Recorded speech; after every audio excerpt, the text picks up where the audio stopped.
Narito ang malalaki at makabuluhang balita ngayong araw. Hataw Balita ngayon. Hindi pa makumpirma ng Department of Migrant Workers at ng Department of Foreign Affairs kung nasawi na ang Filipino seafarer sa MV Tutor na inatake ng Houthi rebels sa Red Sea kamakailan. Sa isa sa pahayag kahapon, June 18, sinabi ng DMW na magsasagawa pa rin ng search operation para sa nawawalang Pinoy seafarer kapag nadala na ang MV Tutor sa ligtas na daungan. Dagdag pa ng kagawaran, nananatili silang umaasa at patuloy na nakipag-ugnayan sa pamilya ng naturang seafarer. Maging ang Department of Foreign Affairs hindi pa makumpirma ang ipinahayag ng White House na pagkamatay ng Pilipinong tripulante. Nauna nang sinabi ni US National Security Council spokesman John Kirby na may nasawi umanong isang tripulanteng Pilipino sa ginawang pag-atake ng Houthi rebels sa MV Tutor noong June 12. Gayunman, sinabi naman ni Foreign Affairs Undersecretary Eduardo de Vega na umaasa sila na buhay pa ito. Now, a few days ago, the Houthis attacked the Liberian flagged, Greek-owned and operated bulk cargo carrier merchant vessel Tudor, killing a crew member who hailed from the Philippines. Hataw Balita ngayon. Pinasisiyasat naman sa House of Representatives ang umano'y pag-aabuso sa pagkakaloob sa mga Chinese na pumapasok sa bansa ng Special Resident Retirees Visa, Special Investors Resident Visa at ang delayed registration of birth sa posibleng mga dahilan umano ng pagdagsa ng Chinese nationals sa Pilipinas. Inihain na ng ACT-CIS o ACT-CIS party list ang resolution number 1771 para sa nakatakdang investigasyon ng Kamara ukol sa mga nabanggit na issue na direktiba mismo ni House Speaker Martin Romualdez. Target na maimbitahan sa investigasyon ng Philippine Retirement Authority, Board of Investments, Civil Registrar at Philippine Statistics Authority o PSA. Wala pang reaksyon ang mga ahensyang ito kaugnay ng panukalang investigasyon ng Kamara sa special visas at late birth registration. Daming mga illegal na mga Chinese nationals dito na I think we really start to look siguro dito sa ating bakuran na ngayon para kung kailangan linisin. Kung kailangan ipauwiin natin yung iba, pauwiin na natin yung iba kasi nagkakaproblema. Tapos retired na at age 35. Saan ka naman nakikita ng gano'n na retired at age 35? So we really have to look into this. Hataw Balita ngayon. Dumiretso sa Malacanang kahapon, June 18, ang kampo ni suspended Bamban Tarlac Mayor Alice Guo upang magpaliwanag sa mga kontrobersya ng kinakaharap kaugnay ng iligal na operasyon ng Pogo sa kanilang lugar. Hiniling din ito kay Executive Secretary Lucas Bersamin na siyang chairman ng Presidential Anti-Organized Crime Commission o PAOCC na magkaroon ng patas na investigasyon.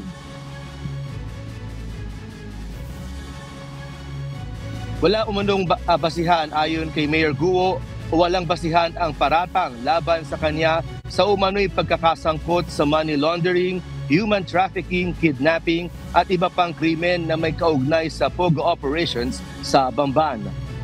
Binigyan din ng nasuspending alkalde na lubusan at legal aniyang pinutol ang ugnayan sa kumpanya bago siya mahalal na mayor ng Bamban. Ayon kay Guo, ang pagiging mayor ng isang bayan ay hindi umano otomatikong nangangahulugan na ito ay maaaring protektor o kasabwat ng lahat ng krimeng nangyayari sa kanyang nasasakupan. Kumpiyansa aniya siya na ang masusing pagsusuri sa mga katotohanan at impormasyon ay magpapatunay na wala siyang kinalaman sa lahat ng akusasyon. It's simply a letter addressed to the Executive Secretary as the chairman of the PAOCC, just expressing the mayor's intention that she is one with the commission to uncover the truth and for justice to prevail. Hataw Balita ngayon. Naglabas na ng ilang dokumento si Senator Sherwin Gatchalian na posible umanong pruweba ng totoong pagkatao ni suspended Bamban Tarlac Mayor Alice Guo. Kinwestiyon ni Senator Gatchalian ang totoong pangalan ng nasabing alkalde dahil lumalabas umano na posibleng Guo Huaping ang totoong pangalan ni Mayor Guo na pumasok sa Pilipinas noong January 2003 noong siya ay 13 taong gulang pa lamang. Batayan niya ito sa Special Investors Resident Visa na ibinigay ng Board of Investment at mga dokumento mula Bureau of Immigration. Naniniwala ang senador na palalakasin ng mga dokumento ang posibleng paghahain ng warrant case laban sa alkalde. Sa ngayon, wala pang inilalabas na pahayag ang kampo ni Guo tungkol sa issue. Hataw Balita ngayon. Inihayag naman ng Department of Justice o DOJ na natapos na ang extradition hearing ni dating Negros Oriental Congressman Arnolfo Arnie Teves Jr. Ayon sa kagawaran, binigyan ng korte ang dalawang panig ng 5 araw upang magsumite ng kani-kaniyang memorandum o position paper na naglalaman ng kanilang argumento at posisyon. Pagkatapos nito, mayroon ding 5 araw ang Court of Appeals ng Timor-Leste upang maglabas ng desisyon. Inaasahan na magkakaroon na ng pasya ang korte sa pagtatapos ng linggo o sa darating na linggo. Tiwala naman ng DOJ na magiging paborable sa kanila ang kalalabasan nito lalo na't epektibong na kontra ng kanilang mga testigo ang mga argumentong inihain ng kampo ni Teves. Opisyal nang idineklarang persona non grata sa buong probinsya ng Palawan ang mga vlogger na sina Rendon Labrador at Rosmar Tan. Ito'y matapos ang kanilang ginawang pakikipagtalo sa ilang mga staff ng Municipal Office ng Coron, partikular na kay Joe Cayabyab Trinidad. Nag-ugat ang issue matapos umanong mag-comment ang staff ng Municipal Office sa vlog nila Rendon at Rosmar kung saan inakusahan nito ang dalawa na ginamit ang mga mamamayan ng Coron para lamang sa kanilang pagbablog. Matatandaan kahapon, June 18, ipinost sa Facebook ni Juan Patricio AIS na isa sa mga Municipal Council member ng Coron ang draft ng isang resolusyon para ideklarang persona non grata sa kanilang lugar sina Rendon at Rosmar. Nakasaad sa resolusyon ang anilay pagpapakita ng dalawang vlogger ng kawalang galang, negative publicity, incitement to conflict at paglabag sa Property and Damage Penalty Adjustment Act at bawal ang bastos law. Samantala, humingi na ng paumanhin ang kampo nila Rendon Labrador at Rosmar Tan hinggil sa nangyaring kontrobersya at inamin ang kanilang pagkakamali. Ang pagdideklara ng persona ng grata laban kina Rosmar at Rendon ng lokal na pamahalaan ng Palawan ay isang kinakailangan upang mapanatili ang dignidad at respeto ng ating komunidad. Hataw Balita ngayon.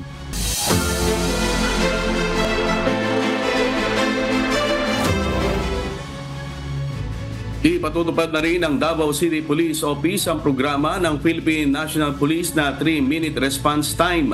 Sa ilalim nito, rerespondihan ng pulis ang tawag ng mga residente o anumang insidente sa loob ng 3 minuto. Mas pabibilisin pa ng pambansang pulisya ang pagresponde sa mga residenteng nangangailangan sa pamamagitan ng nasabing hakbang. Si Lalaine Moreno, humahataw. Hataw Balita ngayon. Mas pabibilisin pa ng Philippine National Police o PNP ang pagresponde sa anumang krimen sa Davao City. Sa pamagitan nito ng 3 minutes response time, inumpisahan ang naturang programa ni Police Brigadier General Nicolas Torre III sa Quezon City Police District noong siya pa ang commander ng QCPD. Ngayong Regional Director na ng Police Regional Office 11 si Torre, nais itong ipatupad ang kaparehong programa sa Davao Region. Davao City is the birthplace of the 911 na ngayon nare-replicate sa buong bansa at nagawa namin sa Quezon City ang 3 minutes response. So I'll be trying to replicate it here in Davao City, una, and the whole Region 11 in general in the major cities. Ayon kay General Torre, kung nagawa ito sa ibang lugar sa bansa, hindi malayong kaya rin itong maipatupad sa Davao City. See if we can achieve na pag kayo ay nagdial ng emergency hotline number namin, we can be there beside you within 3 minutes or maybe in reasonable time, 5 minutes maybe or less. Sa ilalim ng 3 minutes response time, maagap na tutugunan ng mga pulis ang anumang tawag ng mga residente o krimen sa loob ng 3 minuto. Sa ngayon, nagsasagawa pa ng inventory ang DCPO kung ano ang kanilang available na gamit at kung ano pa ang mga kulang. Gayon din ang magiging area of assignment ng kanilang mga tauhan para sa mabilis na pagresponde. Isa sa ilalim rin sa training at simulation exercises ang mga field personnel na siyang magre-responde sa mga naghihingi ng tulong.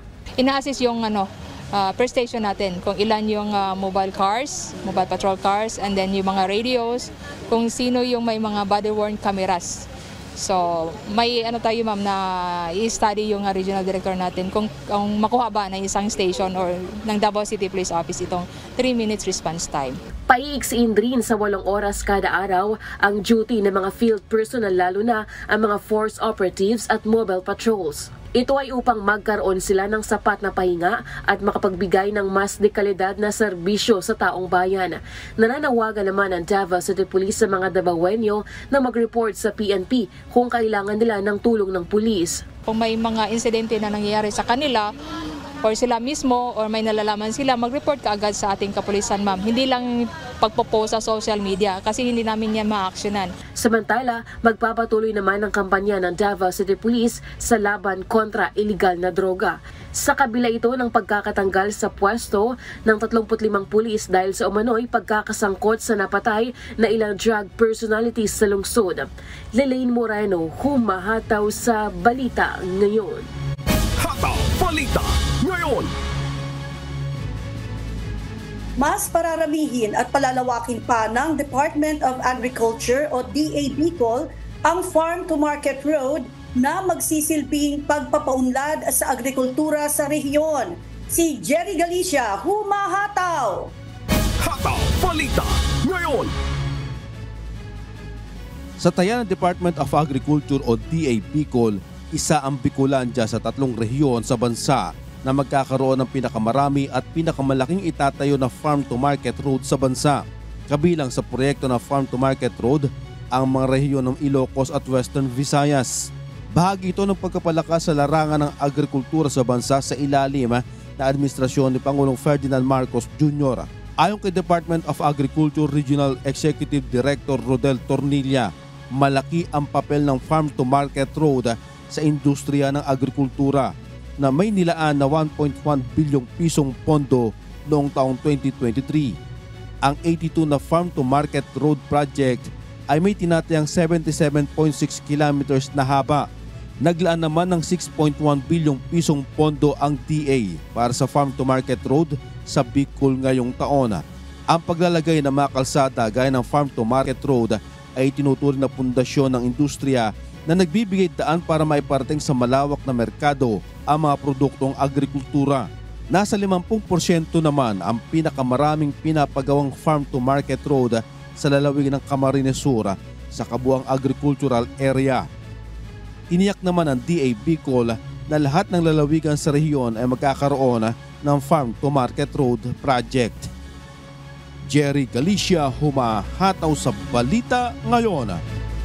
Hataw Balita Ngayon.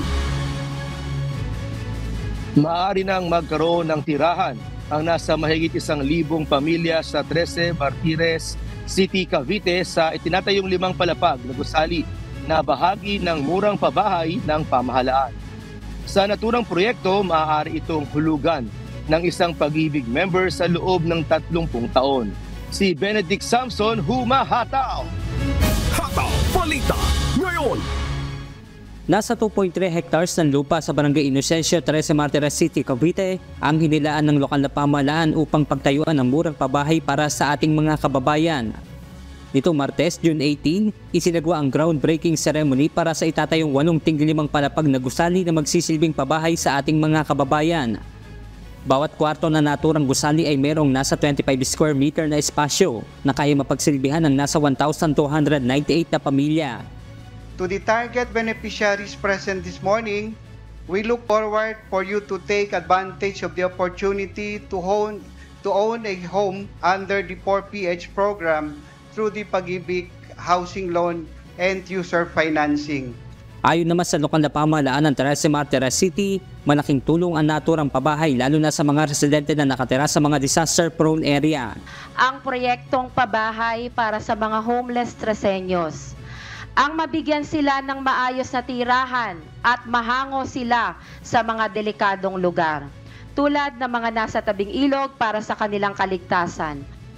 Ang naturang pabahay ay maaaring matanggap ng ating mga kababayan mula sa 3,000 hanggang 4,000 pesos na monthly amortization payment at maaaring hulugan ng 30 taon. Hinikayat naman ang pagtutulungan sa kinabukasan. Ikaw, bangko, industriya at gobyerno o pag-ibig ang ating mga kababayan na magpa-member na upang magkaroon ng pagkakataon na makakuha ng murang housing loan. Benedict Samson, umahataw sa balita ngayon.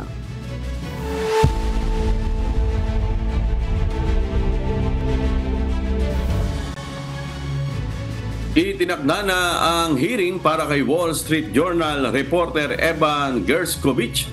Isasakdal siya sa kasong espionage at haharap ito sa isang closed trial. Itong mahataw na balita ni Jazz Masakayan. Hataw Balita ngayon. Ikinulong ang Wall Street Journal reporter na si Evan Gershkovich noong March 29, 2023 sa kasong pag-espiya na maaaring mapatawan ng 20 taong pagkakabilanggo. Itinanggi nito na isa siyang espiya ng United States Central Intelligence Agency. Aniya, ginagawa lang niya ang kanyang trabaho bilang journalist. Sinabi ng Federal Security Service of the Russian Federation o FSB na kumukolekta si Gershkovich ng mga sikreto ukol sa Ural-Vagonzavod na isang Russian defense enterprise na gumagawa ng isa sa pinakamalalaking battle tanks para sa CIA. Magaganap ang paglilitis ng pribado ayon sa Sverdlovsk Regional Court sa Yekaterinburg. Sinabi din umano ng mga otoridad na nag-iimbestiga ukol dito na kumolekta ng lihim ng impormasyon ang mamamahayag sa ilalim ng direksyon ng CIA ukol sa Sverdlovsk region at mga ginagawa ng JSC-NPK Ural-Vagonzavod sa produksyon at pag-aayos ng mga military equipment. Nakaschedule ang unang hearing sa darating na Miyerkules, June 26. Sinabi naman ni US State Department spokesperson Matthew Miller na ikinababahala nila ang ganitong klase ng paglilitis. Susubukan umano nilang makapasok sa korte. Sinabi ni United States President Joe Biden na totally illegal ang mga paratang kay Gershkovich. Ayon naman kay President Vladimir Putin na nakipag-usap na ito sa US ukol sa prisoner swap, ngunit kailangang di malaman ng media kung magkakaroon ng negosasyon. Jazz Masakayan, humahataw sa balita ngayon. Hataw Balita ngayon. Formal nang kinasuhan ang dating Prime Minister ng Thailand na si Thaksin Shinawatra dahil sa umunoy pang-iinsulto nito sa monarkiya. Ito ang humahataw na balita ni Axie Salem. Hataw Balita ngayon. Opisyal nang kinasuhan si dating Prime Minister Thaksin Shinawatra dahil sa umunoy pang-iinsulto nito sa monarkiya noong 2015, isang kaso na nagbunsod ng kaguluhan sa politika sa Thailand. Si Thaksin, dating political leader, ay humarap sa mga prosecutor at naghain ng bail para sa kanyang indictment case ayon sa kanyang mga abogado. Ang batas na Lèse Majesté ng Thailand ang isa sa pinakamalupit na batas sa buong mundo na nagpaparusa sa mga kritiko ng gobyerno ng 3 hanggang 15 taong pagkabilanggo dahil sa paglipastangan sa monarkiya. Matatanda ang pinatalsik sa kanyang posisyon sa pamamagitan ng kudita si Thaksin noong 2006 at naharap naman sa Lèse Majesté case noong 2016 dahil sa kanyang di umano'y malisyosong pahayag sa isang mamamahayag sa South Korea. Gayunman, hindi naman natuloy ang kaso dahil sa pagpapa-exile sa kanya noong 2008. Noong nakaraang taon, umalik siya sa Thailand Inaresto dahil sa korupsyon at pang-aabuso sa kapangyarihan. Nagsilbi ng kanyang sintensya sa isang ospital at binigyan ng parol noong Pebrero. Kapalit ng minimal penalty, si Thaksin ay bumuo ng isang pamahalaan kasama ang Pheu-Thai Party at ilang conservative establishment. Dahil dito, mawawalan ng kontrol ang Move Forward Party opposition na nooy may malakas na impluwensya. Ang kaso ni Thaksin ay kabilang sa 4 na high-profile legal wranglings na kinasasangkutan ng mga key political players sa Thailand. Potensyal na nagpapalalim ng gulo sa pagitan ng conservative royalist establishment at mga kalaban nito kabilang ang nagaharing Pheu-Thai Party at opposition na Move Forward Party. Samantala, nakatakdang dinggin ng Constitutional Court ang kaso ng mga senador laban kay Prime Minister Srettha Thavisin dahil sa paghirang ng isang conviction record lawyer sa kanyang gabinete. Nakatakda ang pagdidig ng korte ng kasong kinasasangkutan ni Srettha at Move Forward Party na naghahangad ng buwagin ang opposition party dahil sa pag-amyenda ng Royal Insult Law. Ang constitutional na hukuman ang nagpapasya sa legalidad ng proseso sa pagpili para sa isang bagong mataas na kapulungan na potensyal na magpapalawig sa termino ng mga senador na hinirang ng militar na may mahalagang papel sa nakaraang pagbuo ng pamahalaan. Axis Salem, humahataw sa balita ngayon! Hataw Balita Ngayon! Dahil sa natuklasang malaking panganib na dala ng mga social media platform na sa mga kabataan, iminungkahi ng isang United States Surgeon General ang paglalagay ng warning labels sa mga ito. Ito ang humahataw na balita ni Joanna Besonia. Hataw Balita Ngayon! Nananawagan si United States Surgeon General Vivek Murthy dahil sa panganib na dala ng social media app sa mga kabataan. Nararapat na lagyan ng mga warning label ang mga gagamit nito. Bagamat hindi sapat ang paglalagay ng babala sa mga gumagamit gaya sa warning ng tobacco use na nakapagbago ng awareness sa paninigarilyo, inaasahang malaki ang maitutulong na mabago ang behavior ng mga young adolescent sa pagkakaroon ng exposure sa mga social media app. Matagal na panahon na inakasahan ng mga youth advocate at lawmaker ang Facebook, Instagram, TikTok at Snapchat na may masamang epekto sa mga bata, gaya ng shortened attention spans, negatibong promotion ng body images at ang pagiging biktima ng online bullying at predators.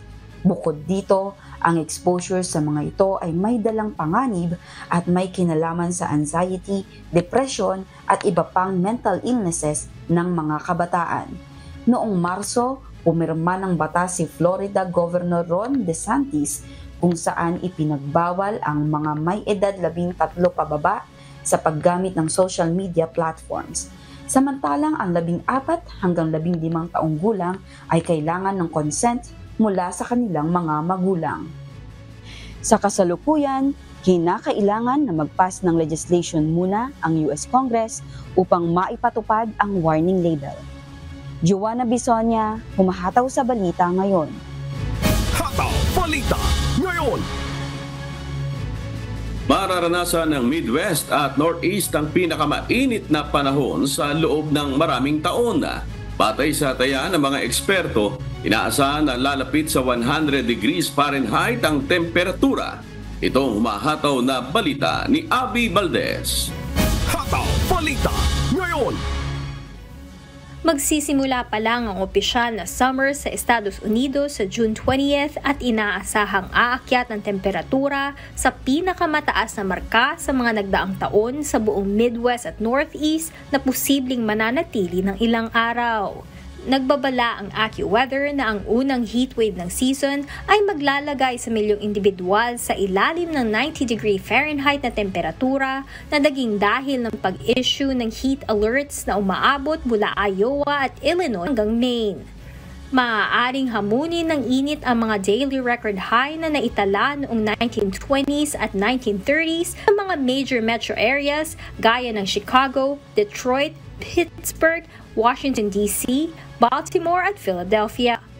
Inaasahang tataas ang temperatura sa 10 to 15 degrees above historical average sa huling kalahati ng Hunyo na dati ay umaabot lamang ang gantong temperatura sa buong bansa tuwing Hulyo.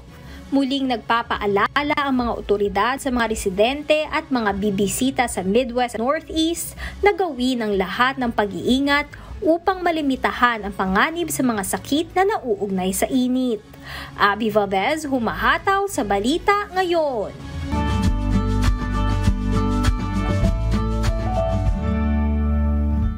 Alamin ang magiging lagay ng panahon sa iba't ibang bahagi ng bansa ngayong araw ng Miyerkules. Panoorin po natin ang update mula sa Philippine Weather Bureau, Pag-asa.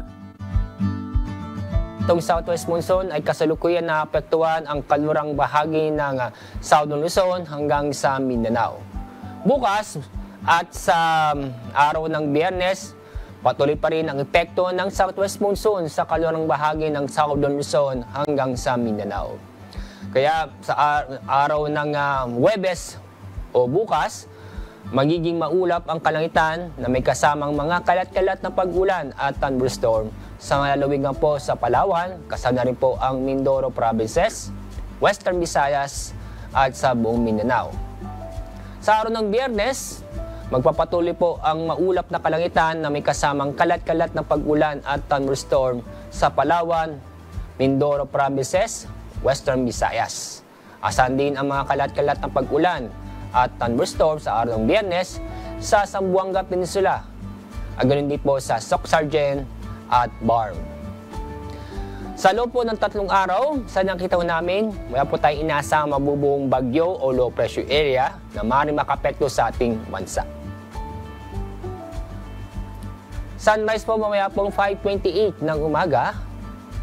Sunset mamaya pong 6:27 ng hapon. At napanood po natin ang update mula kay Pag-asa Weather Specialist Alzar Aurelio. Tandaan, sa bawat araw na ating nasisilayan, tayo magpasalamat sa Diyos na may lalang.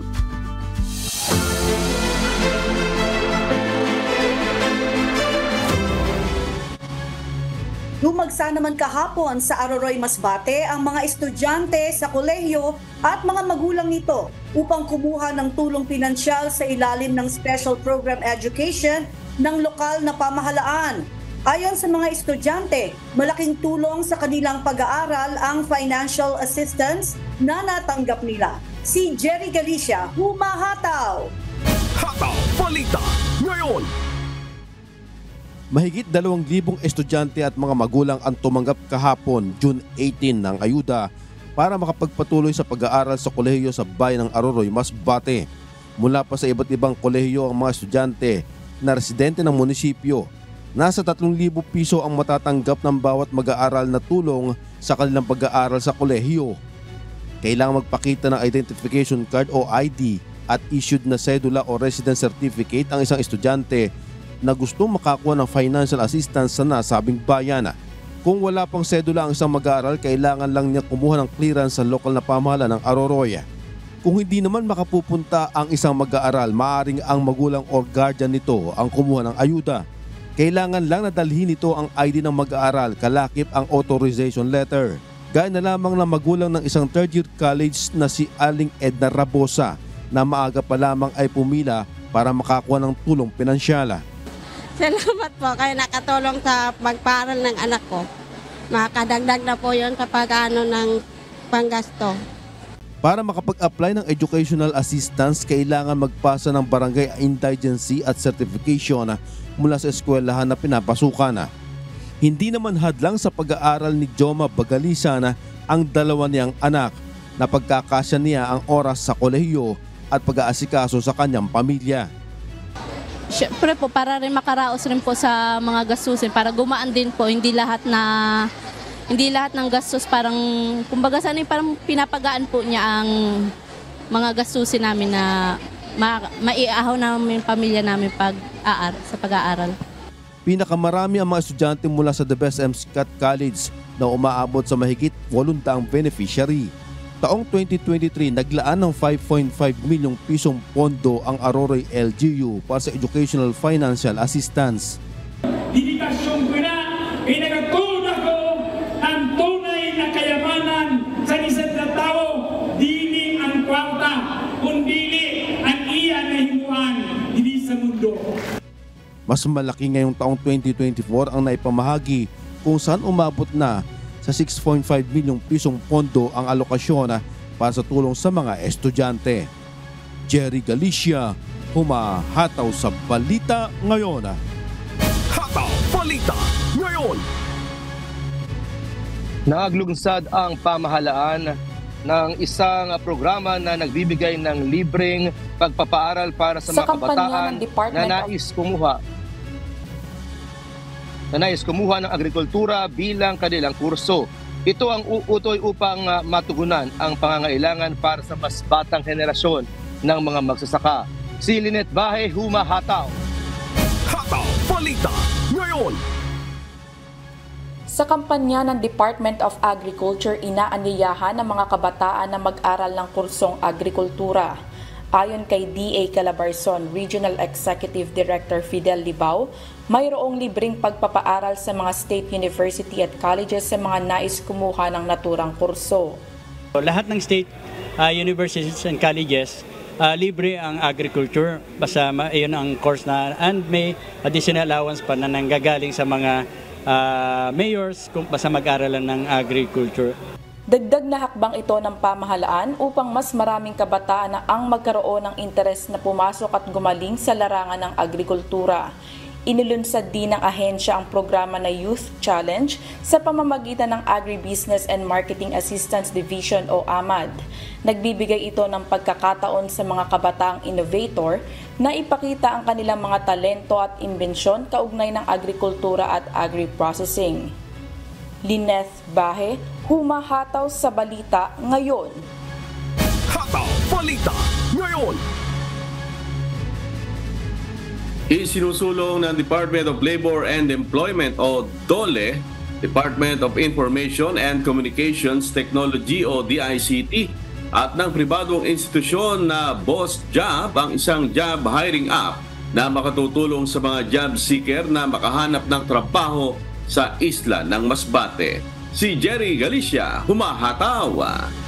Hataw Balita Ngayon. Nagsagawa ng orientation ang Department of Information and Communication Technology, DICT Masbate, Department of Labor and Employment o DOLE at ang Boss Job na isang pribadong institusyon sa syudad ng Masbate. Layunin nito na maisulong ang makabagong pamamaraan sa paghahanap ng trabaho para sa isang job seeker at maging ang employer na naghahanap naman ng trabahador. Sa pamamagitan ng Boss Job app na isang AI-powered hiring na software, matutulungan makahanap ng top talents na may efficiency, accuracy at quality ang mga company owner. Isa rin itong platform na kahit sa laptop o anumang gadget ay pwede makahanap ng trabaho.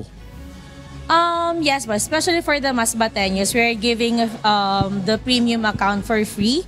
And then all they have to do is download the app, register their profile. Then actually during the registration of profile, pwede nilang tingnan doon kung anong gusto nilang job preference, work from home, on-site, work from anywhere. If naghahanap sila ng part-time job, full-time job. So everything is already in Boss Job app. Taong 2018 nang mailunsad ang Boss Job app na maglalaan ng mabilisang komunikasyon sa pagitan ng talents at mga company owner para maiwasan ang mahabang job application process sa pamamagitan ng direct chat. Okay, so si Boss Job po kasi, so since online recruitment platform siya or online hiring platform, so anytime, anywhere, pwede sila mag-apply ng work or maghanap ng work. So hindi na nila kailangan pumunta mismo sa offices para mag-walk-in application. So even if they're doing their daily routines, pwede nilang isingit yung paghahanap ng trabaho. May bibigay din na pagsasanay o lecture ang Boss Job sa mga job seeker kung paano gumawa ng mas effective na resume at masolusyonan ang pagbagsak sa interview. Malaking tulong din ito sa mga job seeker ng Masbate dahil hindi na nila kailangan pang pumunta pa ng Maynila para sa paghahanap ng trabaho. This is a one-of-a-kind na platform, no? So we are not talking only of the typical job fair. So this will be a venue to another dimension, kumbaga, di ba? Kasi we are ang ating typical is face-to-face na job fair, online registration. Pero with this, meron pong mga naka-ready which na job vacancies, opportunities, and it caters not only to the local Masbateños. And the job opportunities is not only local but also international. Ayon pa sa DOLE, Masbate, maiiwasan din ang problema sa mismatch ng job seeker at ng ina-apply ang trabaho. At sagot din ito sa problema ng unemployment o kawalan ng trabaho ng mga nagsipagtapos ng mga pag-aaral sa isla ng Masbate. So mismatching of the jobs is really a big problem or big issue when it comes to employment. So dito, tinitingnan nga natin, di ba? Find job, talk to boss, which is a new, parang new approach. So dito pa lang, makikita na po ng job seekers kung saan sila. So mismatch, medyo maiiwasan. Plano naman ang pamunuan ng DOLE at Boss Job na magkaroon ng MOA signing sa mga malalaking college schools para sa mega job fair. Katulong naman ang Department of Information and Communication o DICT Masbate para maka-access ang mga job seeker na maka-download ng app at sa gagawing pag-ikot sa mga LGU sa buong isla ng Masbate. Jerry Galicia, humahataw sa Balita Ngayon.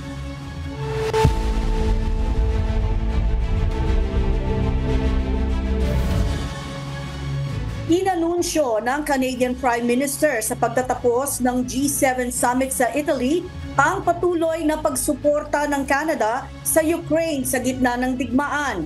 Mula sa Toronto, Canada, may humahataw na balita si Oralyn Quijano live. Hataw Balita Ngayon. Hello Oralyn, kumusta sa inyo dyan? At ano bang klaseng suporta ang ibibigay ng Canada? Good afternoon, Marie. Sa kanyang closing speech sa G7 Summit sa Italy, kinumpirma ni Prime Minister Justin Trudeau ang patuloy na pagsusuporta ng Canada sa Ukraine. Aniya, susuportahan nito ang Ukraine hanggang sa pagtatagumpay. Kabilang na dito ang financial aid, kung saan magbibigay ng $5 billion sa G7 Extraordinary Revenue Acceleration Loans para sa Ukraine. Layunin nitong gamitin ang future revenues mula sa frozen Russian sovereign assets.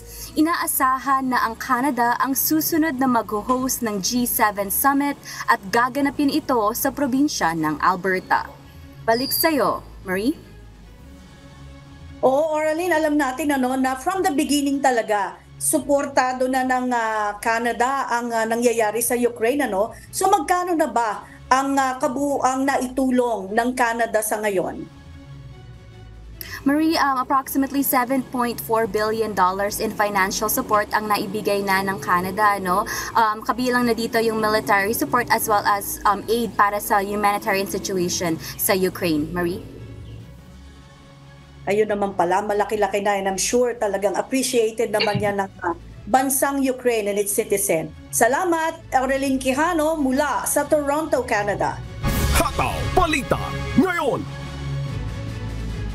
Kasabay ng pagtitiis at pagsisikap na magtrabaho sa ibang bansa para makaahon sa kahirapan at magkaroon ng magandang buhay, ilang overseas Filipino workers ang sa kabila ng nagsipagtapos ng kolehiyo sa bansang Cyprus. Ito ang humahataw na balita ni Alvin Soledad. Hataw Balita Ngayon. Dinaluhan ng Filipino ambassador sa Greece at Cyprus at ng mga Philippine Honorary Consul sa Larnaca at Nicosia ang graduation event na ginanap noong Lunes, June 17, kung saan kabilang sa mga nagsipagtapos ang ilan nating mga kababayan na overseas Filipino workers o OFW sa Cyprus.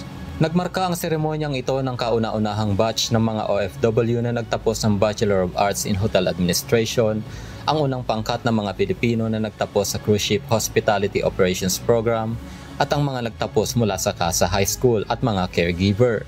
Binigyang pugay ni Philippine Ambassador to Greece and Cyprus Mr. Giovanni Palek ang ating mga kababayan sa naturang bansa sa tagumpay na tinamo. Lubos ang kanyang pagbati dahil na rin sa kanilang hard work, perseverance at commitment upang makapagtapos ng pag-aaral. Nagbigay din ng malugod na pagbati si Welfare Officer Marivic Mondina sa ating mga kapwa Pinoy doon. Mainit na suporta rin ang kanilang natanggap mula sa mga Pilipinong nakatira sa Cyprus.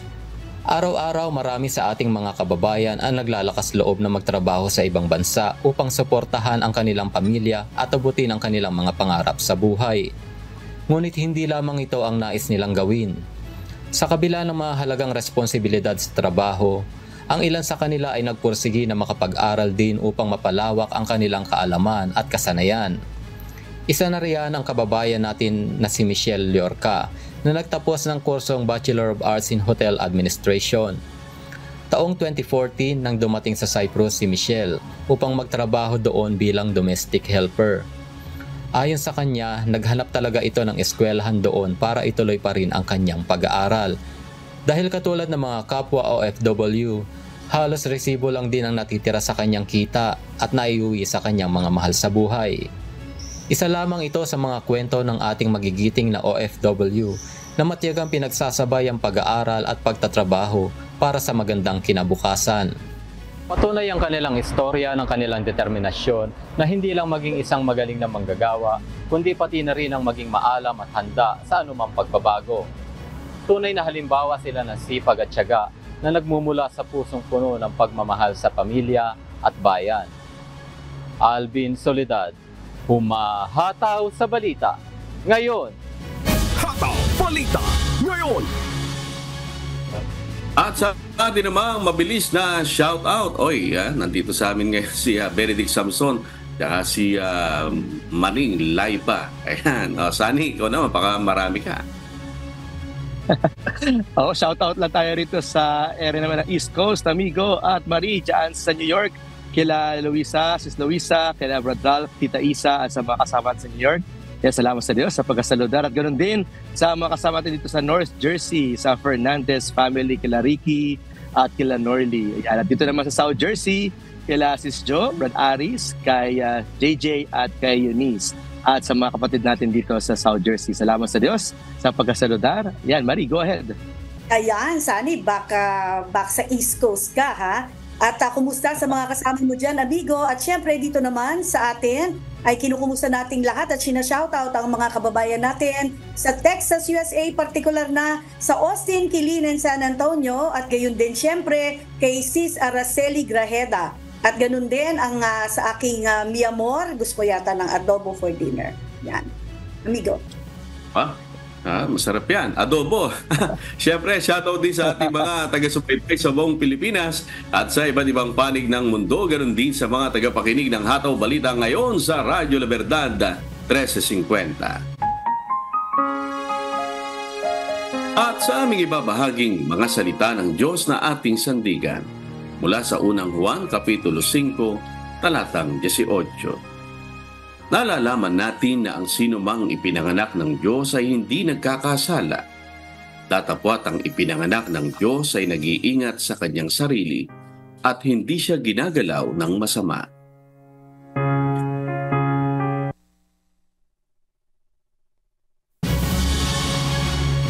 At yan pong mga humahataw na balita ngayong umaga ng Miyerkules, 19 sa buwan ng Hunyo 2024. Sa ngalan po ng lahat ng bumubuo ng UNTV News and Rescue, UNTV Radyo La Verdad 1350 at ng ating mga correspondent mula Luzon, Visayas at Mindanao. Mula po rito sa Pilipinas, ako po inyong amigo, Sherwin Kulubong. At yan po ang mga humahataw na balita sa iba't ibang panig ng mundo ngayong Wednesday morning, June 19 na po, 2024. Mula naman rito sa Austin, Texas, USA, ako, si Marie Peñaranda. At dito sa UNTV at sa UNTV Radyo La Verdad 1350. Mula naman dito sa National Park, New Jersey, ako si Sunny Cos. Susunod na po ang Good Morning Kuya. Salamat po sa Diyos at magandang umaga.